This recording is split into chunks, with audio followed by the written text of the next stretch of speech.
Well, the last time you all saw me, I was getting ready to watch my team play in the Super Bowl. And since then, about a week and a half ago, the Super Bowl has come and gone, and the Giants won! Kind of fucking awesome. I mean, Jesus Christ. They did it again! With another Eli Manning fourth quarter comeback in the closing minutes.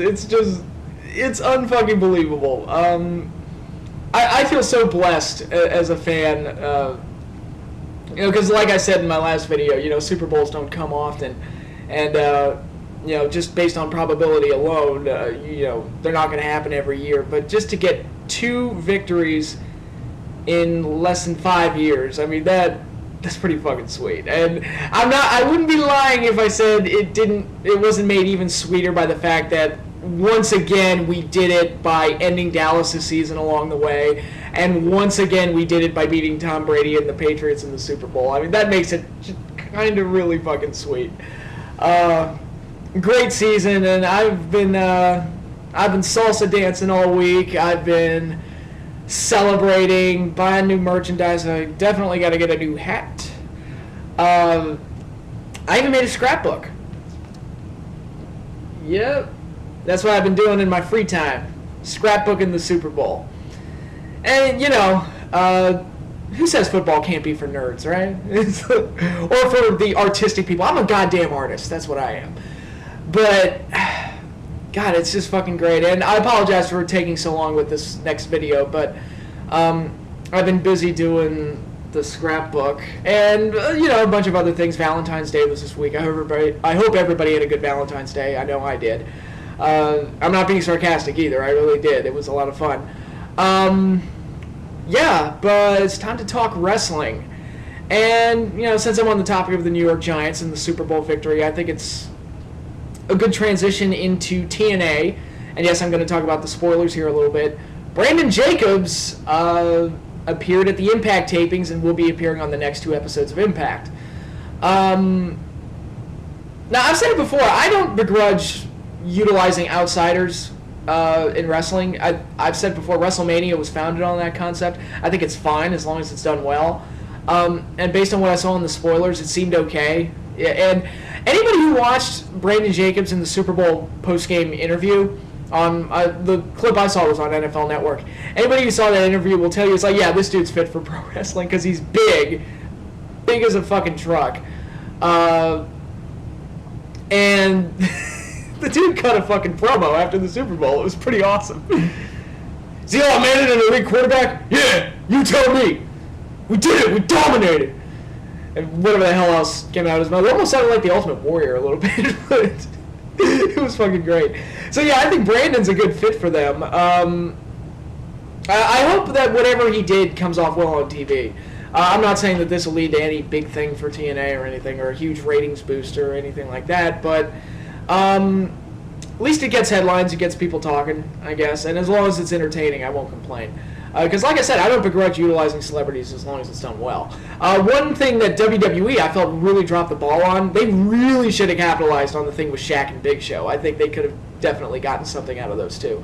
And unfortunately, it was just the one-night thing.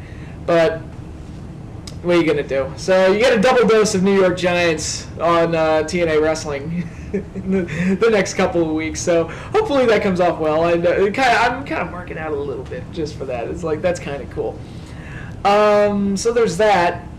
Another major headline to come out of TNA. Number one, I want to send my best wishes to Jesse Sorensen, who suffered the injury at Against All Odds. I didn't see Against All Odds, so I didn't even see the hit or the spot or anything like that. But it was, it sounded very severe when I read the headlines and everything, and I read the reports about it. So they're saying that he's going to make a full recovery, but it's going to take a long time. I wish him the best because. It really shows just how dangerous the wrestling business is when stuff like that happens. So, best wishes go to Jesse Sorensen. Good luck, man. Best of luck to you. Another major headline coming out of TNA is that Vince Russo has been let go from creative, and I'm not sure how to feel about that.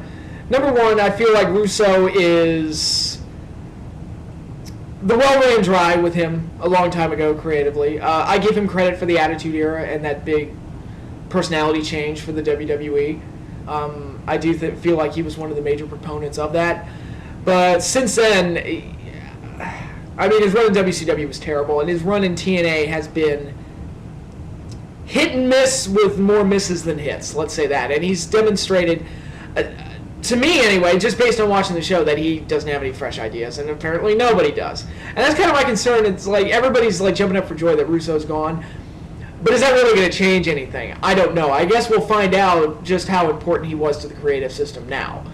Now that he's gone. I mean, if he was the problem, then TNA gets better for it, then great, I guess. But yeah, I'm not going to miss Russo. I feel like I said, I feel like he ran out of ideas a long time ago, and it's time for a major creative shakeup. I don't like having Bischoff and Hogan in the creative process. We need some fresh minds in there, and people that actually have like a vision and know what to do for the future of wrestling, because you can only rip off the Monday Night Wars so many times. But yeah, that's that. And the other major thing for TNA that I wanted to talk about was something else that happened at the Spoilers. The main event for Lockdown has been announced, or based on what I've read and what I'm hearing, I hope this is true. James Storm versus Bobby Roode for the world title has been set for Lockdown, with Sting and Bobby Roode being set as a non-title match for the March pay-per-view, whatever that one is. I forgot the name.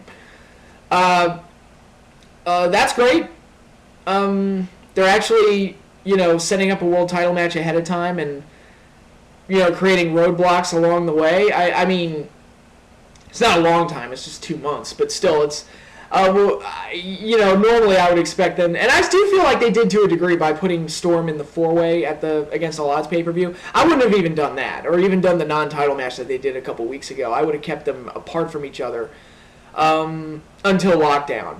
But I do appreciate the effort in trying to get a long-term build-up out of your big title match, and this is the match they needed to go with. This is the match that had the most storyline potential, has the most personal grudge, and good for TNA. They got it right so far. So hopefully Roode and Storm at Lockdown delivers, and hopefully the build-up continues to be at least solid heading up to that point, because, again, that would be a case of TNA getting one right.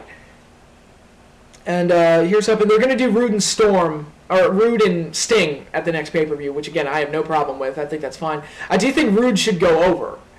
And, if I were booking, I would have Roode just kill Sting. And not squash him. Like, after the match, he attacks him, and, the pay-per-view ends with Sting being carted out on a stretcher. That's what I would do. And then just to set him up and build up his heat for Lockdown. Kind of like, if I can use the Star Wars example, it's kind of like Darth Vader killing Obi-Wan Kenobi and setting him up for Luke later on. That's just, just a thought. Just throwing ideas out there. So that's TNA. We'll see how things develop as they head into Lockdown. I really wanted, and the major focus I wanted to talk about, WWE related this week, was what happened on Raw this week. And I gotta say, it was so stunningly bad that it crossed the bridge and became awesome. It was so just awful, but it was awesome at the same time, and I was entertained to holy hell. For all the wrong reasons. I was laughing my ass off like a motherfucking bitch. When they did the whole angle with John Cena, Eve, Zack Ryder, and Kane, I don't even know what to say. First of all, the storyline has been kind of stupid for me, because and I posed this question to people who have been following the storyline like I have.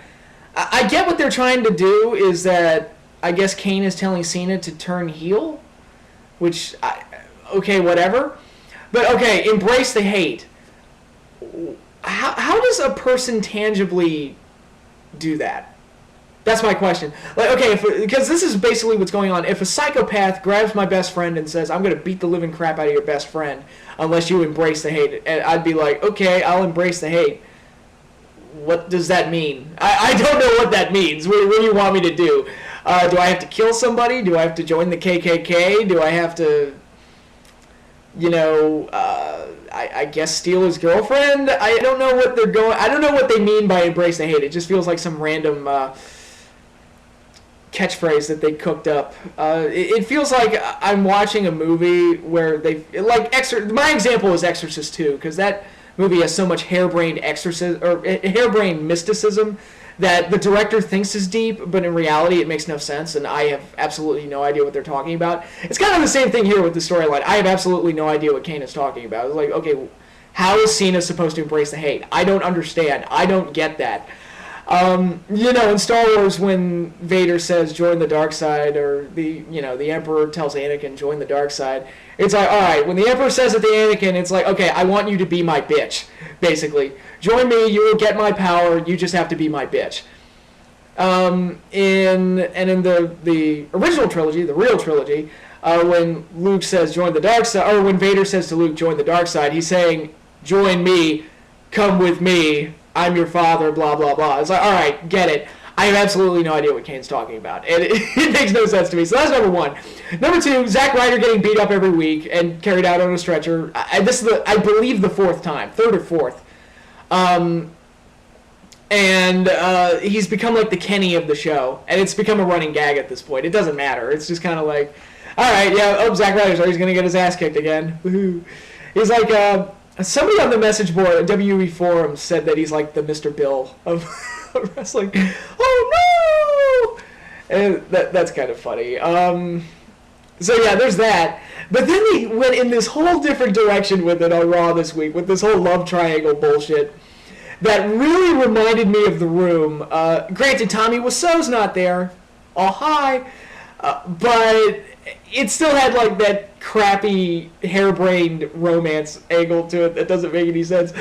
They made Eve look like the biggest bitch in the world because she makes out with Cena in front of a camera, who they may or may not realize is there. I don't know. Again, I've talked about that before. They don't follow that rule of, okay, do they know the camera's there? Do they not know it's there? Or whatever. Okay, well, anyway, she made out with a guy in front of a camera, so even if Zack Ryder wasn't conveniently off camera to the side, which I love those comedy reveals that the WWE does, every single backstage segment. They even did it with Shawn and Triple H earlier in the show, where Shawn looks off camera, and then you get, and there's Triple H. Like, that is about as unnatural as it could possibly be, but it's still kind of funny.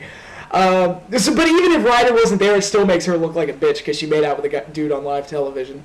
And, all Ryder has to do is watch the episode and see what happens. But Ryder's facial expressions were brilliant. And then Eve gives him the whole fucking let's be friends speech, which makes no sense because she's been crying over his corpse for a month. And it's like, wow, it's like, I don't know friends. Like, okay, I've got girls that are friends, and I know that they care about me, but if I got my ass kicked 5 or 6 times in a row and got carted away in an ambulance, I wouldn't expect them to weep over my broken body, kneel down beside me, or ride with me in the ambulance. If a girl started doing that, I'd be thinking, hey, this chick's buying what I'm selling, all right. I'm in a lot of pain and I might be paralyzed, but this chick wants my bone. It's great. All right, so she looks like a total bitch. I don't know if that's by design or not. But it was really funny. That's all that matters. And I just couldn't get over how ridiculous the whole thing was. It was great. Oh my god, I can't get over Ryder's facial expressions. They were classic. And him sitting there in the wheelchair with the flowers in his hand, it was fucking great. And again, there's no Tommy Wiseau, so we didn't get you were tearing me apart, Eve.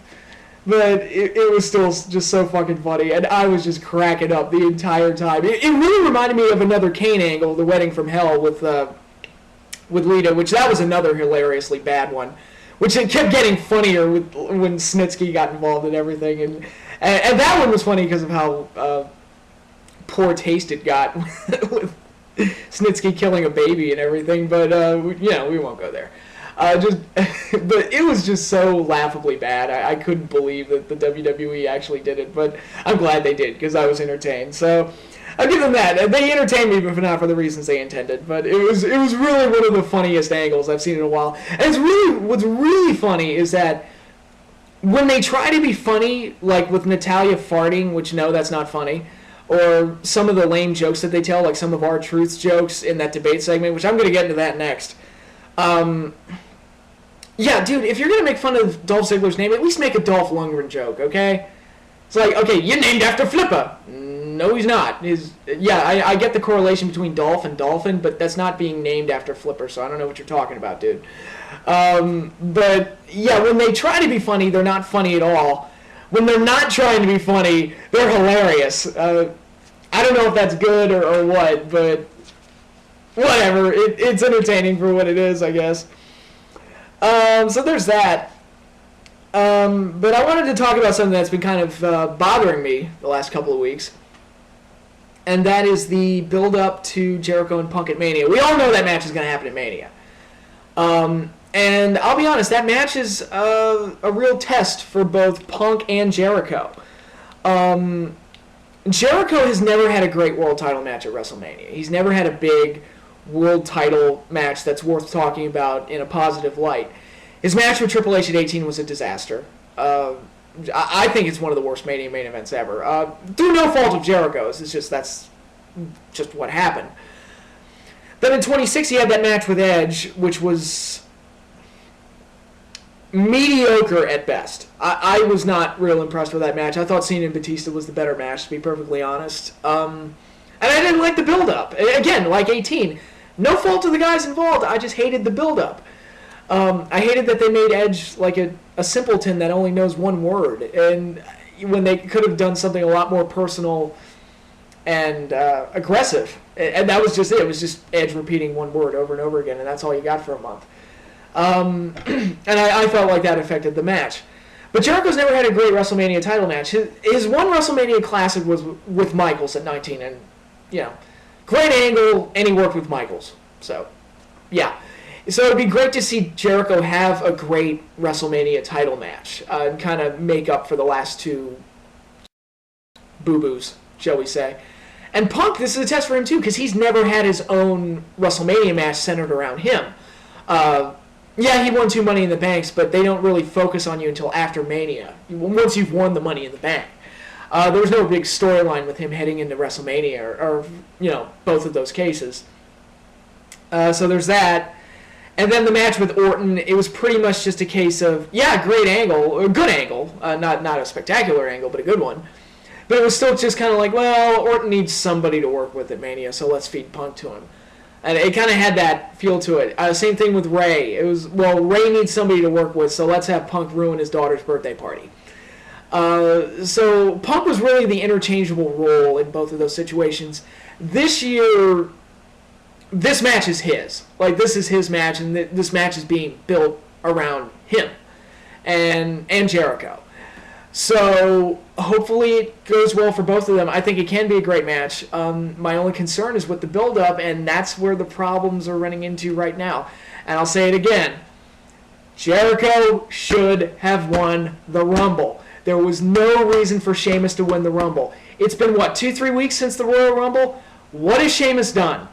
What storyline have they done with Sheamus? What grand plan did they have for Sheamus to build off of that Rumble win? He hasn't even been on Raw since that one segment where he said, hey, I'm the Royal Rumble winner, and got in the face of the two champions. So, all right, I mean, if you weren't going to do anything big with the guy, give it to the guy that you have an angle in place for and really get the Mania match off to, just jump-start it. The Royal Rumble pay-per-view should have ended in some kind of interaction between Jericho and Punk. And that should have jump-started the whole thing. I wouldn't have even had Jericho in the Elimination Chamber match, because obviously, he would have won the Rumble, so he wouldn't have had to have been in the match.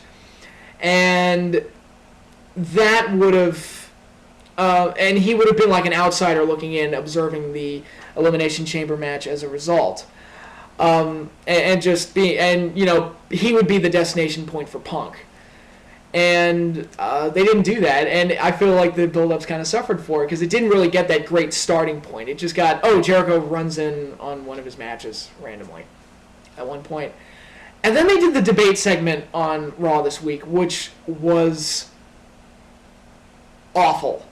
First of all, what were they debating? What important issue was there to debate? I'm going to win the Elimination Chamber match. It's like, wow, you really put a lot of thought into this. And you can tell, the guys, Punk was making fun of the segment. Dolph Ziggler was standing there the whole time saying, there's 15 minutes, I'm not going to get back. And, they know this sucks. If they didn't do those, Punk and Ziggler didn't say those lines themselves, then it was scripted for them. So the people that write this shit know it sucks. The only person who came off looking good in that segment, I felt, was Jericho. And the segment ended with him being drop-kicked by Kofi Kingston, who, I'm sorry, you are an afterthought in the Elimination Chamber match, and that's not going to be fixed a week before the show. I'm sorry. A lot of that has to do with booking, but sorry, Kofi Kingston is the afterthought in the match. Why is he getting over on Jericho in a promo segment? That just kind of bugs me. Yeah, Jericho won the match. That happened later, but, whatever. It's just, yeah, so that's kind of frustrating. I hope they get everything back on track following Elimination Chamber. Again, it's kind of like the thing I talked about with Storm and Rude. I wish they didn't have Punk and Jericho in the same match in this February pay-per-view. I wish they would hold off on that until Mania and let their interactions be to a minimum. Jericho doesn't have to wrestle much at all, because if they'd gone with my idea and have him win the Rumble, he's the observer waiting on the champion. He's already got his title shot. He doesn't have to wrestle much at all. So they can get a lot out of him just observing Punk and stalking him and cutting promos on him. And they could get a lot more out of that. Now, the only segment from Raw that I legitimately enjoyed, like legit liked in the way that WWE intended for me to like it, was the Triple H, Undertaker, Shawn Michaels segment. And I felt like what it did is that it established Triple H's character motivations very well. Again, we all know it's going to be Taker and Triple H at Mania. But now there's a lot of intrigue. It's like, all right, how is Undertaker going to convince Triple H to get into the match? And I thought Triple H's motivations were very believable given the situation. He's like, look, this company is going to be mine. And I like that, because for years they kind of pretended like that wasn't the case, even though everybody knew it. So it's like, yeah, don't treat us like we're stupid. We know Triple H is going to own this whole fucking thing. So they acknowledged that. And they said, look, at this point, I have to view Undertaker as a brand. And that seems like cold-hearted and greedy and selfish or whatever, but it's believably the truth given the situation that's been presented.